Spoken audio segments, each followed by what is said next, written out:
মঞ্জুর, উপস্থিত বিএনপির একজন অন্যতম উপদেষ্টা বীর মুক্তিযোদ্ধা ভাই, উপস্থিত আমাদের হাবিবুর রহমান হাবিব ভাই, আমাদের বিএনপির আরেকজন উপদেষ্টা এবং সাবেক সকল ছাত্রনেতা এবং এই মঞ্চে উপস্থিত বিভিন্ন পর্যায়ের নেতৃবৃন্দ, আমার সামনে জনতা দলের নেতৃবৃন্দ, সবাইকে আসসালামু আলাইকুম। আমি রাজুকে ধন্যবাদ জানাতে চাই, কারণ ও বহুদিন ধরে এই প্রোগ্রামের তারিখ খুঁজতেছিল, কারণ এত প্রোগ্রাম চলছে আমাদের শাহাদাত বার্ষিকীগুলোতে পাচ্ছিল না, কিন্তু ওর লেগে থাকার কারণে ও ফাইনালি একটা প্রোগ্রাম সফলভাবে করতে পারছে। সেজন্য রাজুকে ধন্যবাদ জানাই এবং জনতা দলের সবাইকে ধন্যবাদ জানাই। আজকে শাহাদাত বার্ষিকী উপলক্ষে যে আলোচনা সভা, আসলে নতুন করে বলার কিছু নাই, মঞ্চে যারা আছেন তারা আমার চেয়ে অনেক ভালো বলতে পারবেন। তবে এই প্রজন্মের একজন রাজনৈতিক কর্মী হিসেবে এবং ভবিষ্যৎ প্রজন্মে যারা রাজনীতি করছেন বা করবেন তাদের উদ্দেশ্যে একটি কথা বলতে চাই যে শহীদ রাষ্ট্রপতি জিয়া রহমান একজন মেজর জিয়া, একজন মুক্তিযোদ্ধা, একজন স্বাধীনতার ঘোষক, একজন ব্যক্তি যিনি তার ক্ষণজন্ম জীবনে গণতন্ত্র প্রতিষ্ঠা করে গেছেন। তার ক্ষণজন্ম জীবনে উনি সশস্ত্র যুদ্ধ করেছেন। উনি এই দেশকে, যেই দেশকে 2024 সালে আওয়ামী লীগ একটি ওই তলাবিহীন ঝুড়ি বলা হতো, যে সেই তলাবিহীন ঝুড়ি আবার আমরা দেখতে পাচ্ছি 2024 সালে। এই তলাবিহীন ঝুড়ি থেকে যে ব্যক্তিটি বাংলাদেশকে একটি উন্নয়নশীল দেশে প্রত্যেকটি সেক্টরে একটি উন্নয়নশীল উন্নত দেশে পরিণত করার জন্য কাজ করে গিয়েছেন, প্রত্যেকটা বীজ উনি বপন করে গিয়েছেন। সেই মেজর জিয়া, সেই একজন শহীদ রাষ্ট্রপতি, একটা প্রতিষ্ঠান শুধু একটি আলোচনা সভা করে বা আমরা যে প্রতিদিন ওনার কথা বলি, এই কথা বলে কিন্তু জিয়াউর রহমানকে বিশ্লেষণ করা খুবই কঠিন, আমি ব্যক্তিগতভাবে মনে করি। কারণ আমার কাছে মনে হয় যে জিয়াউর রহমান সাহেব এমন একজন ভিশনারি লিডার ছিলেন, এমন একজন রাষ্ট্রনায়ক ছিলেন, যিনি শুধু বাংলাদেশকে দেশের গণ্ডিতে দেখেন নাই, উনি বাংলাদেশকে আন্তর্জাতিক পরিমণ্ডলে, আন্তর্জাতিক অডিয়েন্সের কাছে বাংলাদেশকে কিভাবে উপস্থাপন করতে হবে, বাংলাদেশে কিভাবে উন্নয়ন করতে হবে, শুধু আপনার এই রিজনে না, এই সাউথ এশিয়ার রিজনে না, এর বাইরে আপনার সারা পৃথিবীতে ওই আমলে 80-র দশকে কিভাবে বাংলাদেশকে উপস্থাপন করতে হবে, বাংলাদেশের উন্নয়ন করতে হবে এবং বাংলাদেশকে কিভাবে একটা অত্যন্ত গুরুত্বপূর্ণ স্ট্র্যাটেজিক দেশ হিসেবে গড়ে তুলতে হবে, সেটা কিন্তু উনি তখনই বুঝেছিলেন। এবং সেই কারণে কিন্তু উনি, আপনি দেখবেন আমাদের বাংলাদেশের চারপাশে যে দেশগুলো আছে, ভারত, চায়না, মিয়ানমার, ভুটান, উনি সার্ক প্রতিষ্ঠা করেছিলেন। উনি কেন সার্ক প্রতিষ্ঠা করেছিলেন?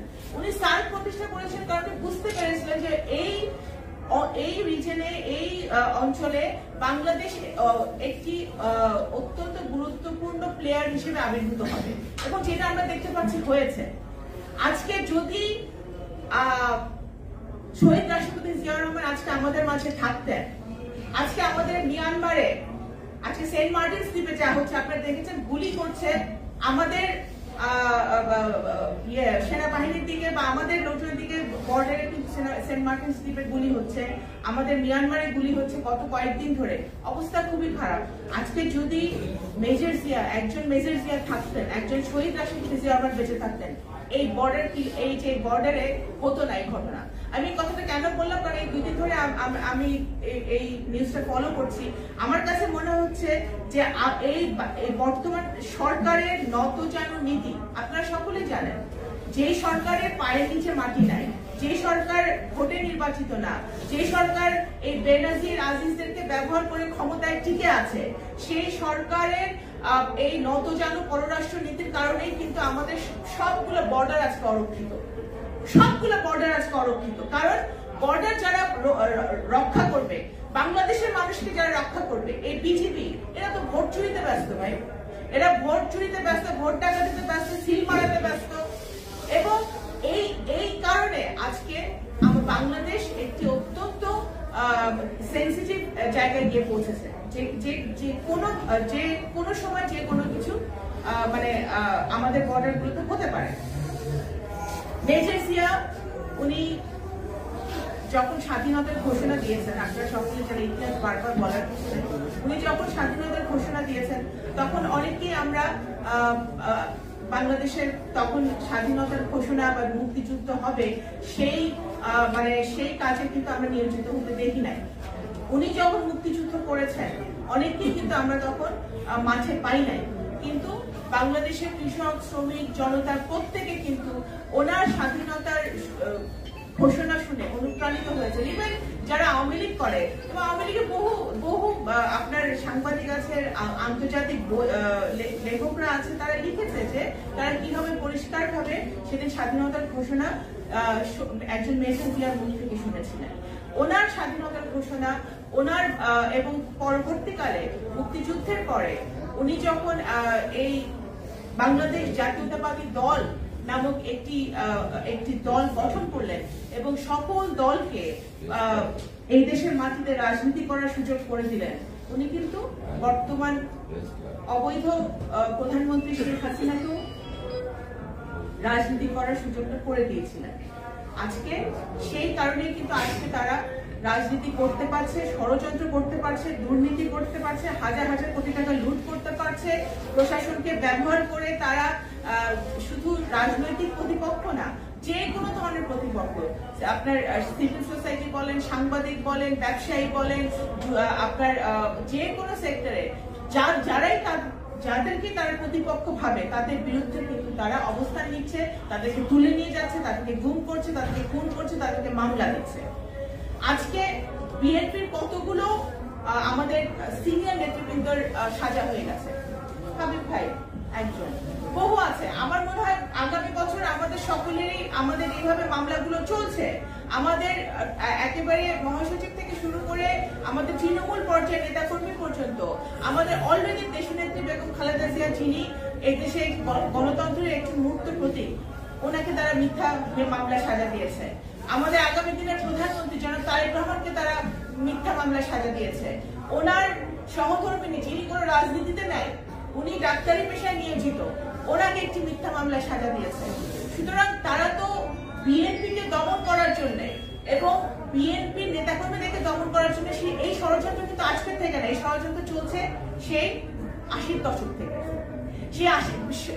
শহীদ রাষ্ট্রপতি জিয়াউর রহমানের মৃত্যুর মধ্য দিয়ে বিএনপির বিরুদ্ধে ষড়যন্ত্রটা শুরু হয়েছে এবং বিএনপির সকল ষড়যন্ত্র মোকাবেলা করে কিন্তু আজ পর্যন্ত আমি মনে করি আমাকে এই যে 7ই জানুয়ারি বিনা এই যে বলে ডামি নির্বাচন, আমরা বলি ডামি নির্বাচন গেল, এই আওয়ামী লীগ আমরা খেলা দেখলাম, হ্যাঁ, ওবায়দুল কাদের সাহেবের খেলা দেখলাম। এই খেলাধুলা দেখার পরে আমাদের সারা দেশের নেতাকর্মীদের অনেকে বলে যে নাকি হতাশ, কিছু হয় নাই। আমি বলবো ভাই, আমার তো মনে হয় এই গুলির সামনে, বমের সামনে, পিস্তলের সামনে, রাইফেলের সামনে, র্যাব, বিজিবি, আপনার সকল যত এজেন্সি আছে, পুলিশের সামনে, ডিবির সামনে দাঁড়িয়ে আমাদের প্রত্যেকটা নেতাকর্মী সারা বাংলাদেশে যেভাবে যুদ্ধ করে চলেছে, আমি মনে করি যদি এদেরকে কোনো পুরস্কার দেওয়া যায় সারা বাংলাদেশে এদেরকে একেবারে শহীদ জিয়ার সাচ্চা সৈনিক হিসেবে প্রত্যেককে পুরস্কার দেওয়া উচিত। কারণ তারা যুদ্ধ করে চলেছে, তারা কিন্তু মাথা নত করে নাই এবং তারা জেলে থাকলে জেলে থেকেছে, না হলে বাইরে থেকে গাছের নিচে, নৌকাতে, পানিতে, জঙ্গলে। আমি সাক্ষী, আমি নিজে জানি যে আমার পরিচিত বহু নেতা কর্মী বিভিন্ন জায়গায় তারা লুকিয়ে থেকেছে, কিন্তু বিএনপির জন্য কাজ করেছে, ধানের শীষের জন্য কাজ করেছে। এই সরকারের স্বৈরাচারের বিরুদ্ধে তারা সবসময় সোচ্চার হয়ে দাঁড়িয়েছে। শুধু তারা না, তাদের পরিবারদেরকেও ধন্যবাদ দেওয়া উচিত, তাদের পরিবারদেরকেও অ্যাওয়ার্ড দেওয়া উচিত। কারণ জানেন, কারণ ছেলেকে না পেলে বাপকে ধরে নিয়ে গেছে, ছেলেকে না পেলে বউকে অপমান করেছে, ছেলেকে না পেলে তার বোনকে অপমান করেছে, তাদের বাচ্চাদেরকে ধরে নিয়ে যাওয়া হয়েছে লোকাল থানায়। এটা আমরা নিজে সকলেই আমরা যেটা জানি, ঢাকা শহরে হচ্ছে না, বাংলাদেশে হচ্ছে। তো সুতরাং আমরা এই দেশ দেখার জন্য সালাম ভাইরা মুক্তিযুদ্ধ করে নাই, এই দেশ দেখার জন্য আমার বাবা মুক্তিযুদ্ধ সংগঠক ছিলেন না, এই দেশ দেখার জন্য শহীদ রাষ্ট্রপতি জিয়াউর রহমান মুক্তিযুদ্ধ করে নাই, স্বাধীনতার ঘোষণা দেয় নাই। আমরা মুক্তিযুদ্ধের যারা প্রজন্ম আছি, আমরা যারা মুক্তিযুদ্ধকে আক্ষরিক অর্থে ধারণ করি, আমরা এই বাংলাদেশ দেখতে চাই না। আমরা সেই বাংলাদেশ দেখতে চাই যে বাংলাদেশ শহীদ জিয়া সৃষ্টি করেছিলেন, স্বপ্ন দেখেছিলেন। আমাদের গার্মেন্টস ইন্ডাস্ট্রি, আমাদের কৃষি খাত, আমাদের শিল্প খাত, আমাদের আন্তর্জাতিকভাবে বাংলাদেশ যেভাবে উনি বাংলাদেশকে তুলে ধরেছিলেন মুসলিম বিশ্বে,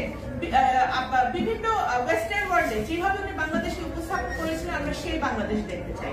ও সেই বাংলাদেশ দেখতে হলে দেশনেত্রী বেগম খালেদা জিয়া, জনাব তারেক রহমান, ওনারা সারা বাংলাদেশের ওনাদের নেতৃত্বে যে আন্দোলন চলমান আছে। কারণ আমি মনে করি আপনি যখন, আমার একটি ভাই যখন রাস্তায় বসে তার ফোনে ফেসবুকে একটা স্ট্যাটাস দেয় এবং সেই স্ট্যাটাসের জন্য তাকে ডিজিটাল আইনে মামলা খেতে হয়, সেই ভাইটাও আন্দোলন করতেছে। ঠিক আছে, আন্দোলন কিন্তু ঘরে ঘরে হচ্ছে। আন্দোলন যে হচ্ছে না তা না, আমাদের জাগতে হবে।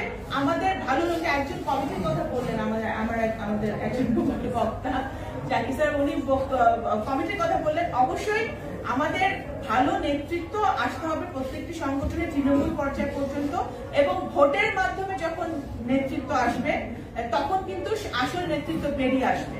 আমি সবসময় একজন কর্মী হিসেবে, সাংগঠনিক কর্মী হিসেবে আমি মনে করি যে গণতান্ত্রিক ভাবে যে নেতা তৈরি হবে বা যে কর্মী তৈরি হবে, সেই নেতা বা কর্মী দলের জন্য, দেশের জন্য জান দিবে। কিন্তু অন্য কোনো ভাবে যেভাবে আসে, যদি আসে তাহলে তাদেরকে আপনারা বিপদের টাইমে ভাই পাবেন না। আপনারা দেখেন কয়জনের পান জানি না। তো ঠিক আছে, আমি আমাদের প্রধানমন্ত্রী, আমাদের বিশেষ অতিথিদের বক্তব্য শুনবো, এবং আমি একবার বলে শেষ করতে চাই, আমাদের প্রজন্ম আমরা দেশপ্রেমিক, আমরা মাঠে আছি, আমরা জাতীয়তাবাদে বিশ্বাসী, আমরা গণতন্ত্রে বিশ্বাসী। বিএনপি যখনই বিপদ হয়েছে বাংলাদেশে, যখনই দেশের মানুষ বিপদে পড়েছে, বিএনপি কিন্তু সবচেয়ে আগে ঝাঁপিয়ে পড়েছে। আপনি 1975 পরবর্তী বলেন, মুক্তিযুদ্ধের সময় বলেন, মুক্তিযুদ্ধের সময় বিএনপি ছিল না, কিন্তু একজন মেজর জিয়া ছিলেন। তারপরে আপনার 80 দশকে বিএনপি গঠন বলেন এবং স্বৈরাচার বিরুদ্ধে আন্দোলন করেন, এবং এখন পর্যন্ত কোভিড, ডেঙ্গু, যে কোনো প্রলয় হোক, এই যে আমাদের এই যে কদিন আগে সাইক্লোন হলো, সিডর হলো, সবচেয়ে আগে বিএনপি নেতা কর্মীরা সারা বাংলাদেশে সাধারণ জনগণের পাশে দাঁড়িয়েছে। সুতরাং 17 কোটি মানুষ কিন্তু আজকে বিএনপির দিকে তাকিয়েছে, বিএনপির নেতৃত্বের দিকে তাকিয়ে আছে, বিএনপির নেতা কর্মীর দিকে তাকিয়ে আছে। আমরা যেন জনগণকে আমরা জনগণের সাথে যেন আমরা বিট্রে না করি, বেইমানি না করি। আমরা জনগণের পাশে থেকে বাংলাদেশকে মুক্ত করার জন্য এই সংগ্রাম যেন আমরা চালিয়ে যেতে পারি, শহীদ রাষ্ট্রপতি জিয়াউর রহমানের আদর্শকে ধারণ করে। অসংখ্য ধন্যবাদ। জনতা দল জিন্দাবাদ। আপনাদের সকলকে শুভেচ্ছা। ধন্যবাদ।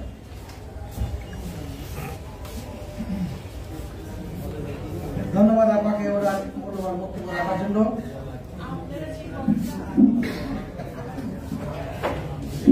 বাংলাদেশ জাতীয়তাবাদী জনতা দল আয়োজিত আজকের এই দোয়া ও আলোচনা সভা এই পর্যায়ে বক্তব্য নিয়ে আসছেন বাংলাদেশ জাতীয়তাবাদী দল বিএনপির চেয়ারপারসনের উপদেষ্টা কাউন্সিলের অন্যতম সদস্য, পাবনা জেলা বিএনপির সংগ্রামী আহ্বায়ক, বারবার কারণ নির্যাতিত নেতা জনাব হাবিবুর রহমান হাবিব ভাই।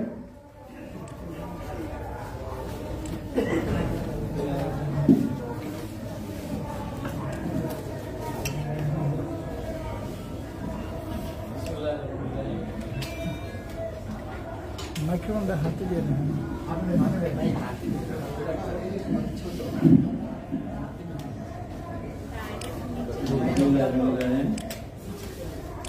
মহান স্বাধীনতা ঘোষক শহীদ রাষ্ট্রপতি জিয়া রহমানের বাংলাদেশ জাতীয়তাবাদী জনতা দল কর্তৃক আয়োজিত আজকের সরসভা আলোচনা সভার সম্মানিত সভাপতি, জনতা দলের সংগ্রামী সভাপতি আজকের এই আলোচনা সভার সম্মানিত প্রধানমন্ত্রী ভাই, প্রধান বক্তা জনাব সালাম ভাই, আজকের এই অনুষ্ঠানে বিশেষ আলোচনা বাংলাদেশ জাতীয়তাবাদী সাংগঠনিক সম্পাদক ভাই, সভাপতি সম্মানিত নেতৃবৃন্দ, ভাই আসসালামু আলাইকুম। যদু ভাই খুব তাড়া আছে, চলে যাবেন, তাই আমি রাষ্ট্রপতি জিয়া রহমানের আত্মার শুভেচ্ছা জানাচ্ছি। মহান আল্লাহ পাক যেন তার ভালো কাজগুলির জন্য করেন। বক্তব্য যারা খুব একটা দরকার নেই, কারণ শ্যামা ভাই অনেক কিছু কথা বলছেন রাষ্ট্রপতি জিয়া রহমান সম্বন্ধে, তাদের ওই কথাগুলি আমিও বলতাম। তাই এই কথাগুলি আমি এখন করতে চাই না, কিন্তু এইটুকুই বলবো শহীদ রাষ্ট্রপতি জিয়া রহমান পৃথিবীর ইতিহাসের দিকে তাকালে একজন সম্পূর্ণ পুরুষ, একজন মহামানব। আমি ইতিহাস যতটুকু পড়েছি খুব একটা পড়ি নাই, যতটুকু জানি এই পৃথিবীতে একজন মানুষ এতগুলি গুণের সমন্বয়ে এই পৃথিবীতে কেউ কোন শাসনভার গ্রহণ করেন নাই, এবং অনেকে শাসনভার গ্রহণ করেছিলেন, অনেকে দখল করেছেন। শহীদ রাষ্ট্রপতি জিয়া রহমান তাদের কেউ শাসনভার গ্রহণও করেন নাই, দখলও করেন নাই, ওনার উপর অর্থনীতি হয়েছিল। 1975 সালের 7ই নভেম্বর সেদিন ক্যান্টনমেন্টে যে হত্যাযজ্ঞ সংঘটিত হচ্ছিল, সিপাহী জনতা সেদিন জিয়া রহমানকে ক্যান্টনমেন্ট থেকে বন্দি দশা থেকে উদ্ধার করে বা মুক্ত করে ওনাকে পাদভূতে নিয়ে এসেছিলেন। সিপাহী জনতা নিয়েছিলেন, উনি নিজে বন্দি ছিলেন, যেহেতু উনি গ্রহণ করতে পারেননি, ক্ষমতা দখলও করেন। এই জিনিসটি নিয়ে আওয়ামী লীগের মধ্যে অনেক জ্বালা যে একজন সেনা সদস্য হয়ে বা সেনাবাহিনীর মানুষ হয়ে এত জনপ্রিয় কি করে। ওনার বৈশিষ্ট্য হল পৃথিবীতে অনেক সামরিক শাসকেরা ক্ষমতা দখল করেছেন, কিন্তু ক্ষমতা থেকে তারা চলে যাওয়ার পর তার দল আর কোন রাষ্ট্রীয় ক্ষমতা ফিরে আসতে পারে। একমাত্র ব্যতিক্রম সেই রাষ্ট্র জিয়া রহমানের গড়া বাংলাদেশ দল। একজন মানুষ পৃথিবীতে হয়তো রাষ্ট্রপতি হয়েছেন, কিন্তু সে সেনাপ্রধান ছিলেন না।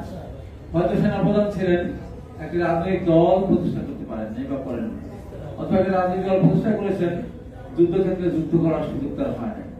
একজন ব্যক্তি সেক্টর কমান্ডার, বীরত্ব, মানে এত গুণে গুণান্বিত, এতগুলি সময়, এত অল্প বয়সে, মাত্র 45 বছর বয়সে এতগুলি কাজ করে গিয়েছেন। আজকে বাংলাদেশ যে বাংলাদেশ আমরা দেখছি, উন্নত বাংলাদেশ বা খাদ্য স্বয়ংসম্পূর্ণ বাংলাদেশ, এই সবকিছু শহীদ রাষ্ট্রপতি জিয়া রহমানের কৃতিত্ব, এবং আজকে গার্মেন্টস ইন্ডাস্ট্রি থেকে শুরু করে সবকিছু শহীদ রাষ্ট্রপতি জিয়া রহমানের কৃতিত্ব।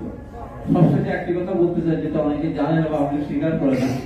শহীদ রাষ্ট্রপতি জিয়া রহমানকে বলা হয় উনি বাংলা ভাষার প্রতি ওনার কোন দখল ছিল না, বা উনি বাংলা ভাষা ভালো পড়তে পারতেন না, লিখতে পারতেন না, বলতে পারতেন না, অতএব ওনার পাকিস্তান প্রীতি বেশি ছিল। অতএব শহীদ রাষ্ট্রপতি জিয়া রহমান আওয়ামী লীগ 60% ক্ষমতা থেকে যে কাজটি করে নাই, যেমন আপনার বাংলা ভাষার জন্য যে যারা আমাদের যেমন দিয়েছিল সেই ভাষার প্রতি সম্মান করে যে পদক প্রবর্তন করেছে শহীদ রাষ্ট্রপতি জিয়া রহমান, স্বাধীনতা পদক প্রবর্তন করেছে শহীদ রাষ্ট্রপতি জিয়া রহমান। জিয়া রহমানের সমস্ত কিছু ছিল বাংলাদেশের মানুষকে নিয়ে চিন্তা ভাবনা, বাংলাদেশকে, তার বাইরে অন্য কোনো চিন্তা ছিল না, এবং মাথা উঁচু করে পৃথিবীতে চলার উনি চেষ্টা করেছেন, এবং শেষ পর্যন্ত উনি চলে গিয়েছেন। শেষ কথা, এই লালপুরটির দ্বীপ যখন বঙ্গোপসাগরে ভেসে উঠল, তখন জিয়া রহমানের একটি অপরাধ ছিল, উনি বলেছেন আওয়াজ। এই একটি কথা বলার পরিপ্রেক্ষিতেই সেটি পার্শ্ববর্তী দেশ তাকে ক্ষমতা রাখতে দেয়নি, এবং আমাদের মাছ থেকে তাকে কেড়ে নিয়ে গিয়েছেন। আজ বাংলাদেশ রাষ্ট্রপতি শহীদ জিয়া রহমানের সহধর্মিণী দেশপতি বেগম খালেদা জিয়া একটি পর্যায়ে নিয়ে গিয়েছেন।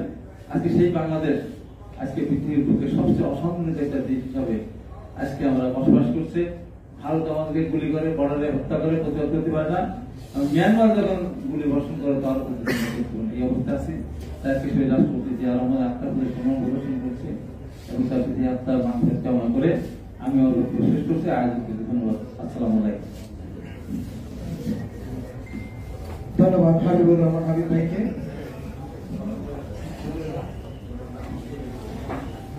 বাংলাদেশ জাতীয়তাবাদী জনতা দল আয়োজিত আজকের এই দোয়া আলোচনা সভার এই পর্যায়ে মূল্যবান বক্তব্য নিয়ে আসছেন সাবেক ডেপুটি মেয়র, ঢাকা মহানগর দক্ষিণ বিএনপির সংগ্রামী আহ্বায়ক, বীর মুক্তিযোদ্ধা জনাব আব্দুল সালাম।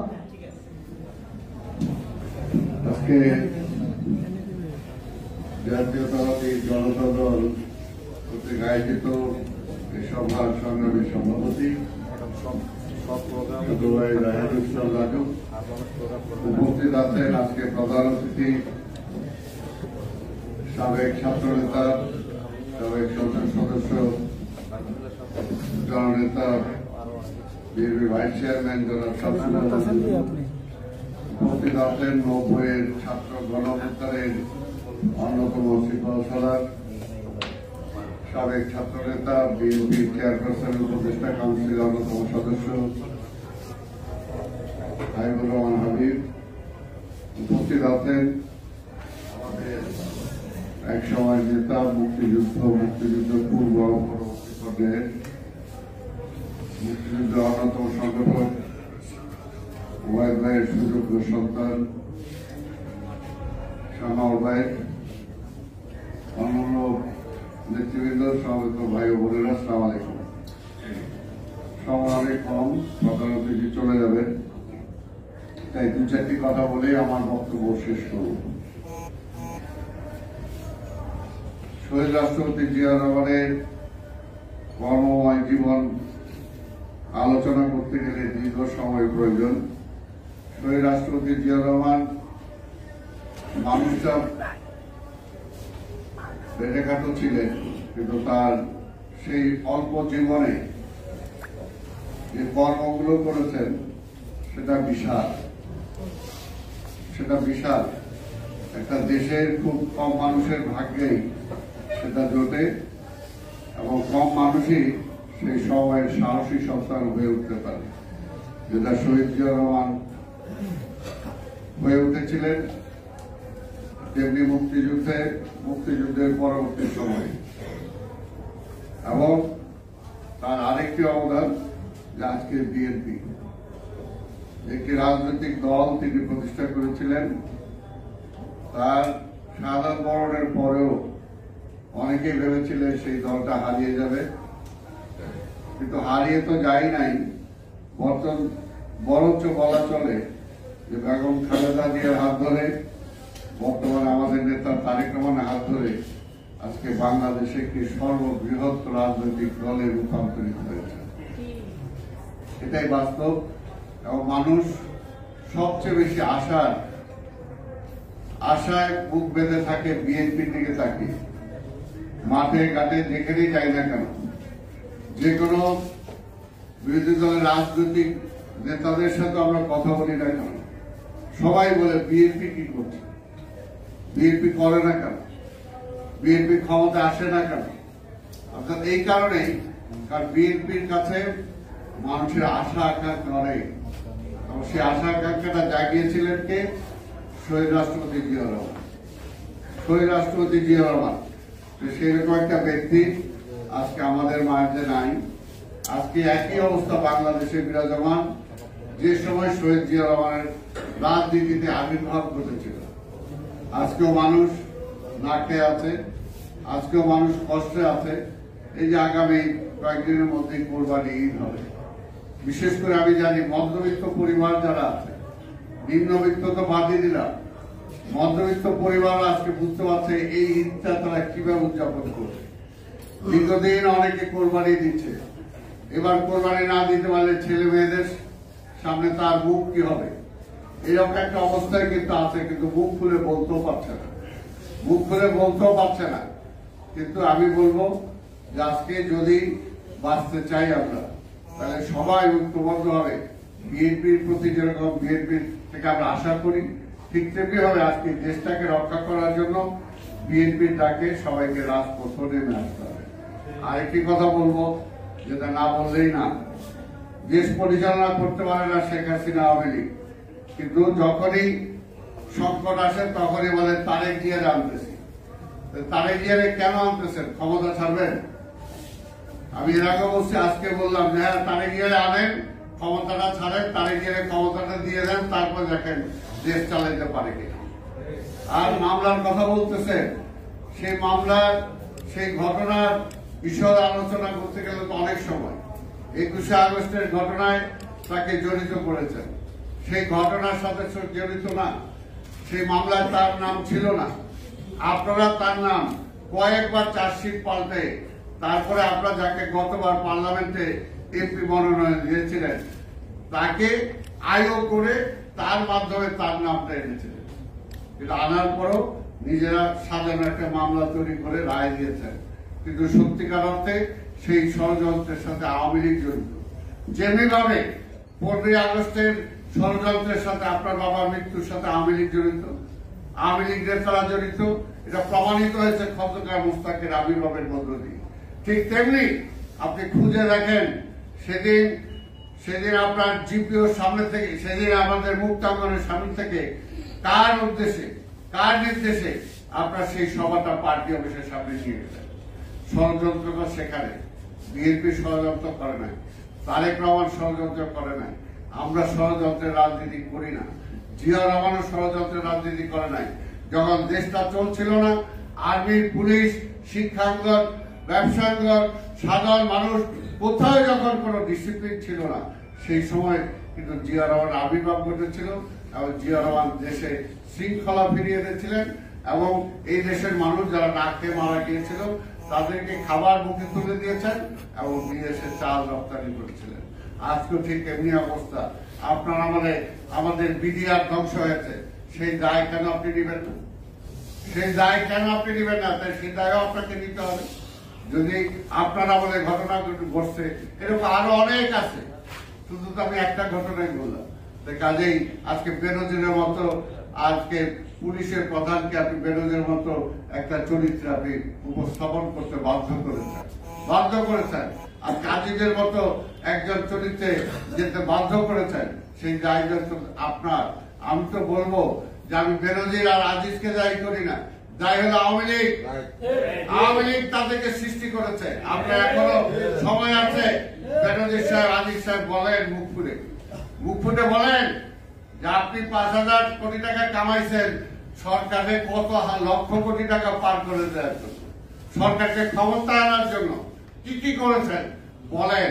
যেগুলো আজকে যেমনি আমরা জানি যে হাইকোর্টের প্রধান বিচারপতিকে ভাগায় দিচ্ছেন, সে হাইকোর্টের প্রধান বিচারপতি কিন্তু এখন বলতেছে, তার বই লেখা আছে কি কি অন্যায় তার কাজে তার মাধ্যমে করিয়েছেন, আরো কি কি অন্যায় কাজ করাতে চেয়েছিলেন, সেগুলো করেন নাই বলেই তাকে আপনি আজকে দুর্নীতিগ্রস্ত করেছেন, দুর্নীতিবাজ বানিয়েছেন।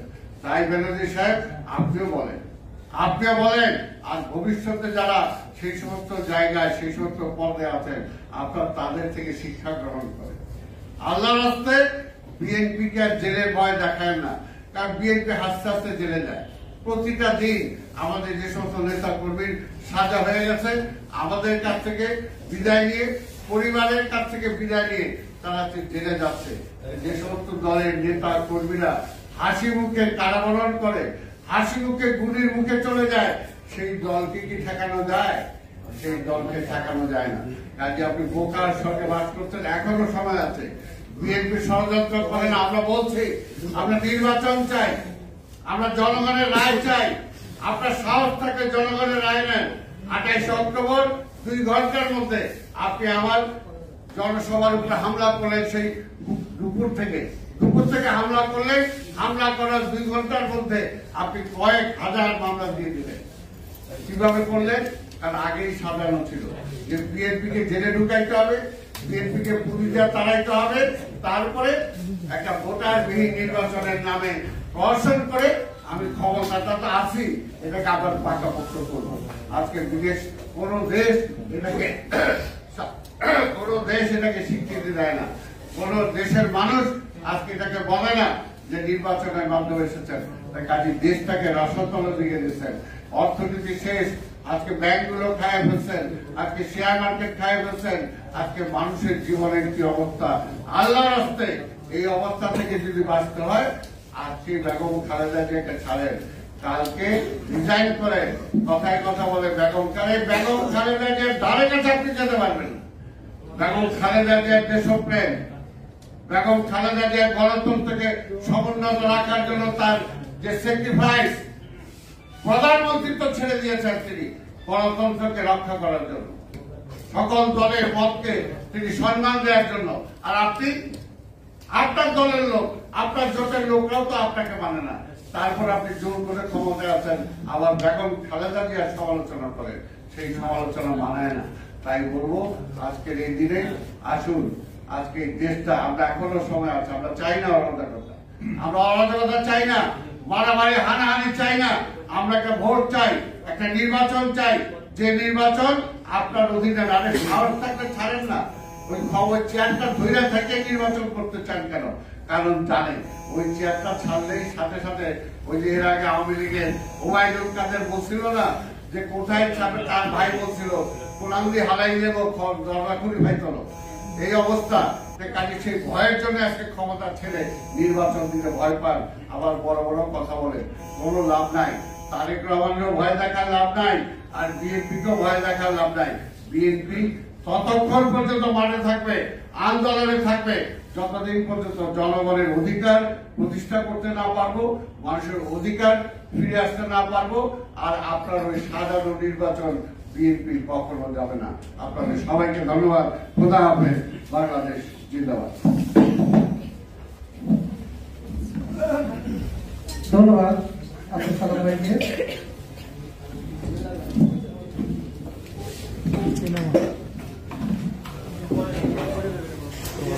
টেকনাফ থেকে তেতুলিয়া যেতে যেতে আমি দেখেছি যতটা গ্রাম পাতায় পাতায় লেখা আছে শহীদ রাষ্ট্রপতি জিয়া কুমার নাম।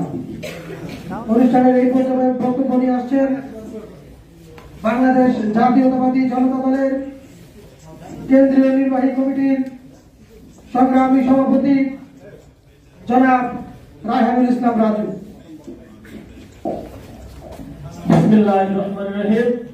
বাংলাদেশ জাতীয়তাবাদী জনতা দল কর্তৃক আয়োজিত 30 মে মহান স্বাধীনতার ঘোষক, বহুদলীয় গণতন্ত্রের প্রবক্তা, আধুনিক বাংলাদেশের স্থপতি, বাংলার রাখাল রাজা, বিএনপির প্রতিষ্ঠাতা শহীদ প্রেসিডেন্ট জিয়া রহমান স্যারের, বীরোত্তম স্যারের 43তম শাহাদত বার্ষিকী উপলক্ষে আজকের দোয়া ও আলোচনা সভায় প্রধান অতিথি উপস্থিত আছেন বিএনপির ভাইস চেয়ারম্যান জননেতা শামসুজ্জামান দুদু সাহেব।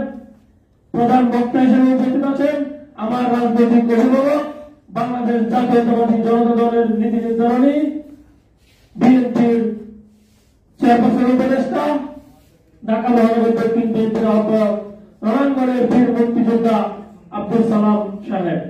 আরো উপস্থিত আছেন বিশেষ অতিথি হিসেবে 90-এর গণঅভ্যুত্থানের নেতা, বিএনপি চেয়ারপারসনের উপদেষ্টা, পাবনা জেলা বিএনপির আহ্বায়ক, অত্র সংগঠনের সম্মানিত উপদেষ্টা জনাব হাবিবুর রহমান হাবিব ভাই। আরো উপস্থিত আছেন বিশেষ অতিথি হিসেবে বাংলাদেশ জাতীয়তাবাদী দল বিএনপির সাবেক সংগ্রামী মহাসচিব কে এম ওবায়দুর রহমানের সুযোগ্য উত্তরসূরি, বর্তমান সময়ের অভিসংগঠিত নেত্রী, বিএনপির সাংগঠনিক সম্পাদক, অত্র সংগঠনের নীতি নির্ধারণী সম্মানিত উপদেষ্টা সামাউদ্দিন আপা সহ যারা উপস্থিত হয়েছেন সংগ্রামী নেতৃবৃন্দ সকলকে আমার প্রান্তীয় সংগঠন বাংলাদেশ জাতীয়তাবাদী জনতা দলের পক্ষ থেকে আন্তরিক শুভেচ্ছা ও ধন্যবাদ কৃতজ্ঞতা প্রকাশ করছি। সম্মানিত নেতৃবৃন্দ, মহান স্বাধীনতার ঘোষক যার কথা বললে অল্প সময়ের মধ্যে শেষ করা যাবে না, আমাদের অতিথিবৃন্দ বলেছেন প্রধান অতিথি সাহেব বলবেন, আমরা সেই নেতার আদর্শের সৈনিক। যতক্ষণ পর্যন্ত এই ফ্যাসিস্ট হাসিনার পতন না হবে ততক্ষণ পর্যন্ত জেল জুলুম দুনিয়া সমস্ত কিছু উপেক্ষা করে আন্দোলন সংগ্রামে শেষ রক্তবিন্দু দিয়ে হলে এই শেখ হাসিনার পতন ঘটাবে, এই আশা প্রত্যাশা ব্যক্ত করে এবং অবশেষে আমি আমার সাধারণ সম্পাদক আরিফুল ইসলাম উজ্জ্বল সাহেবকে ধন্যবাদ জানিয়ে আমি আমার সংক্ষিপ্ত বক্তব্য শেষ করছি। ধন্যবাদ।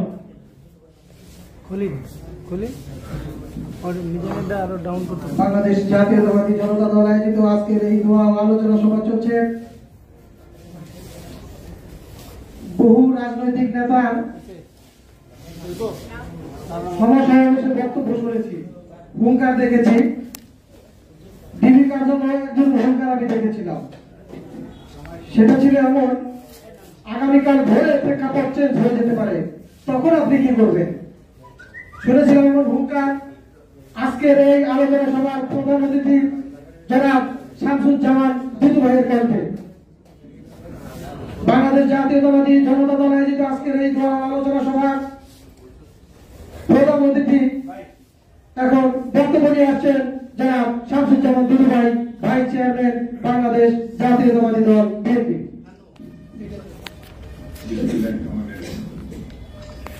আজকের এই আলোচনা সভার সম্মানিত সভাপতি, সম্মানিত আলোচকবৃন্দ, নেতৃবৃন্দ, উপস্থিত সুধীমণ্ডলী, সাংবাদিক বন্ধুরা, আসসালামু আলাইকুম।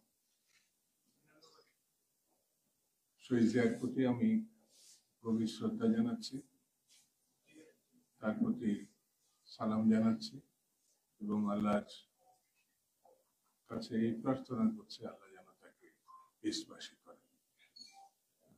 বন্ধুরা, আমার বক্তৃতা খুব একটা নাই, কারণ এখানে যারা বক্তৃতা করেছে তারা সম্মানিত নেতৃবৃন্দ, সালাম ভাই, হাবিব ভাই এবং আমার খুব প্রিয় ব্যক্তিত্ব ছিলেন, যাকে আমি বড় গোছের বললে ভুল হবে, মনীষা তুল্য নেতা মনে করতাম। বিএনপির সাবেক মহাসচিব ওয়াহিদুর রহমান সাহেব কন্যা, সামা ওয়াহেদ, এখানে জাকির আছে, এখানে ফারুক সাহেব, অনেক নেতৃবৃন্দ আছে। তারা সুন্দরভাবে সেই জিয়া রহমানের সময়ের কথা তারা তুলে ধরেছে। কেন তার প্রতি আমরা শ্রদ্ধা এবং ভালোবাসা জানাবো? কিছু কিছু মানুষ পৃথিবীতে আসেন পৃথিবীকে আলোকিত করার জন্য, সমৃদ্ধ করার জন্য, এগিয়ে নেওয়ার জন্য। ঠিক তেমনি একজন মানুষ ছিলেন শহীদ জিয়া রহমান। মহাপুরুষ বললে কম বলা হয়, মহানায়ক বললে কম বলা হয়। তিনি স্বাধীনতার ঘোষণা করেছেন, এটা মানে শেষ কথা না। তিনি স্বাধীনতার জন্য যুদ্ধ করেছেন, জীবন দিতে চেয়েছিলেন, তিনি সেটা অর্জন করেছিলেন। বাংলাদেশের স্বাধীনতা অর্জনে অনেকের সঙ্গে তার নামটা চলে আসবে।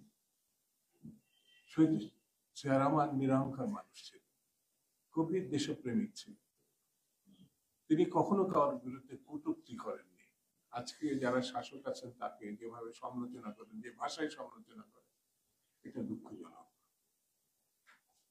এটা ভাবা যায় না। শহীদ জিয়া রহমান কখনো কোনো ব্যাপারে দাবি করেননি, কিন্তু সব কাজে তিনি করেছেন। শেখ মুজিবুর রহমান সাহেব যেখানে ব্যর্থ হয়েছিলেন গণতন্ত্র রক্ষা করতে, তিনি সেই গণতন্ত্রকে বিকশিত করেছিলেন, ফিরিয়ে এনেছিলেন। যে আওয়ামী লীগকে তিনি, আওয়ামী লীগের সঙ্গে সঙ্গে যেসব দলকে তিনি নিষিদ্ধ করেছিলেন, তিনি সকল রাজনৈতিক দলকে তিনি আবার পুনর্বার রাজনীতিতে ফিরিয়ে এনেছিলেন, সকল পত্রিকাকে তিনি ফিরিয়ে এনেছিলেন। শহীদ জিয়া রহমান এদেশের দুর্ভিক্ষকে নির্বাসিত করেছিলেন। ভাবা যায়, এই গরিব দেশটাকে তিনি সম্মানিত করেছেন, সারা বিশ্বের কাছে তুলে ধরেছেন। একটি গরিব দেশকে তিনি সম্মানের আসনে বসিয়েছিলেন, সমৃদ্ধ করেছিলেন। শহীদ জিয়া রহমানের কার্যক্রম খুব কম সময়ের, আমি হিসাব করে দেখেছি 6 থেকে ম্যাক্সিমাম 7 বছর। আপনি চিন্তা করতে পারেন, আজ 15 বছর ধরে আমরা একটা নিষ্পেষিত হচ্ছে, ফ্যাসিবাদ কবলিত হয়েছে। একটা ব্যাংক নিয়ে, যে ব্যাংকের উপর মানুষ আস্থা রাখতে পারে, কত হাজার লক্ষ কোটি টাকা পাচার করা হয়েছে চিন্তা করা যায় না। ওই যে সালাম ভাই বললেন, যখনই ক্রাইসিস আসে তখনই তারেক সাহেবকে ধরবো বলে নিয়ে আসেন। আমি তো মনে হয় তারেক সাহেব এই মাটিতে যখনই পা দিবেন, তখন এই ফ্যাসিবাদের শুধু পতন হবে না, তারা নিশ্চিহ্ন হয়ে যাবে। তাকে ধরে আনবেন কি করে? তিনি ফ্যাসিবাদকে কবরস্থ করার জন্য আসবেন, আমরা বললে আসবেন। তিনি তৈরি হয়ে আছেন, যে কোনো মুহূর্তে আসতে পারে। এই সংখ্যায় তারা সংক্ষিপ্ত। বেগম খালেদা জিয়া, চিন্তা করা যায়, যিনি আমাদের সম্মানিত করেছেন, গণতন্ত্র পুনরুদ্ধার করেছেন, নারী শিক্ষার অগ্রদূত, কৃষকদের কথা দিয়েছিলেন ক্ষমতায় আসলে 5,000 টাকার সুদসহ কৃষি ঋণ তিনি মওকুফ করে দেবেন, তিনি সারের দাম কমাবেন, এটা তিনি রক্ষা করেছিলেন। তিনি বাংলাদেশকে রক্ষা করেছিলেন গণতন্ত্রের হাত থেকে। এই যে সামাবাই বলল, এখানে বার্মা আমাদের উপরে আক্রমণ করছে, ভাবা যায়? শহীদ জিয়া রহমান এটা দেখিয়েছিল কিভাবে রক্ষা করতে হয় দেশকে। আমি বেশি কথা বলবো না, কারণ আমি যাবো তো। শুধু এতটুকু বলে চাই, এই সরকার বেশি দিন ক্ষমতায় নাই। সরকার নিজেই তার কার্যক্রমে প্রমাণ করেছেন। ভারতে গিয়েছিলেন, আমাদের খুব লজ্জা হয়েছে। তিনি গিয়ে তো পানিটা আনতে পারতেন, 15 বছর হয়ে গেল, তিস্তার পানিটা আনতে পারতেন। সীমান্তে হত্যাকাণ্ড বন্ধের জন্য একবারের জন্য অনুরোধ করতে হবে। আমার মনে হয় তিনি ভুলে গেছেন। সীমান্তে মানুষ মারছে এই কথা বলতে, পানি চেতে, এগুলো তিনি ভুলে গেছেন। তিনি যেন এটা হচ্ছে ভ্রমণ করতে গিয়েছেন, পর্যটনের ব্যাপারে গেছেন। বন্ধুরা, আমাদের দেশ আমাদের রক্ষা করতে হবে, আমাদের গণতন্ত্র আমাদের ফেরত আনতে হবে, আমাদের লড়াইটা আমাদের করতে হবে। আমরা যে লড়াইটা 15-17 বছর ধরে করছি, আর একটু ঐক্যবদ্ধভাবে যদি করতে পারি, আমি নিশ্চিত এই সরকার ক্ষমতায় থাকতে পারবে না, থাকার কোনো কারণ